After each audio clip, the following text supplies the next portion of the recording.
first of all, you mentioned the fact that we got the pharmaceutical industry. We've got a kind of an industry driven by money.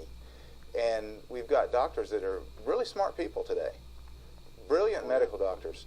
They're using treatments that really don't seem to work as well as some of these natural things.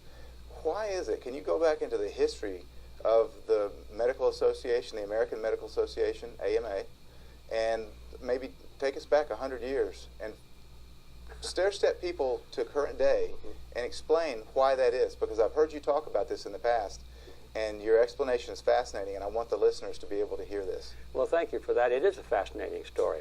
It's an important story. And I suppose we don't have time to go into all of it, but maybe the best way here is to kind of back into it, to start with where we are and then go back and see how we got there. Where we are today is that, just as you described, these very smart doctors, let's face it, they're very selective process there. You just don't get into med school unless you've got a pretty good brain on top of your shoulders there. So yeah, it's the cream of the crop. The best students go into these schools, these medical schools, but they're not taught anything about natural cures. They're taught only about drugs primarily, and drug reactions, and the chemistry of this and the chemistry of that.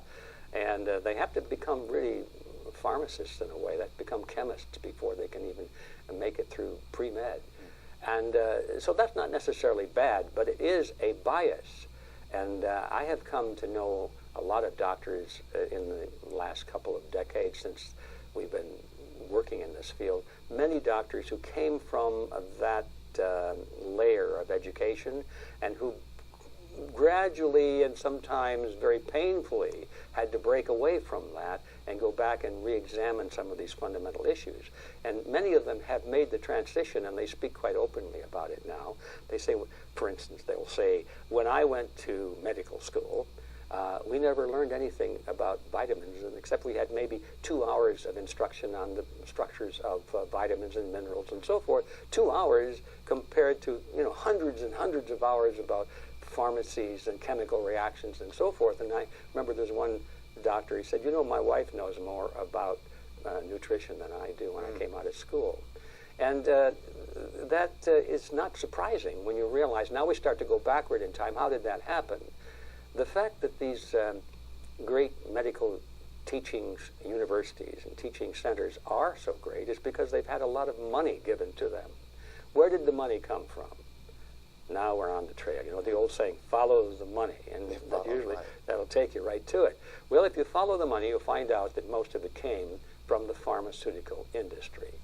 The pharmaceutical industry knows that if they give large grants to these universities, they have a double benefit. First of all, they have the appearance of being philanthropists. They're doing good things, and that's always, it's good for public relations. I'm not saying that they're not doing good things. They probably think they are. But anyway, that's one advantage to giving tax-exempt or tax-free deductible donations to universities. But the other advantage is far more important, because once you have financed a research project, you now have sort of a first right to whatever comes out of that research. And consequently, you can determine in what areas the research will go. I can assure you that if I'm a big pharmaceutical company and I give a $20 million grant to a research group, I'm not going to be very happy if they start to research whether or not dandelions can be used in the control of cancer. I want to make sure they're going to research a drug that I am working on in the laboratories right now. That's where I want the research to go. So they realize that they can take their own research budget and transfer it to a university or some research laboratory and get a tax deduction for it, knowing full well that if that's what they're researching, that's what the data is going to be. So I don't need to go any further. You can understand when the money is coming from a source which has a vested interest in the outcome. Now what's going to happen is the outcome is going to be what the donor wants it to be generally. So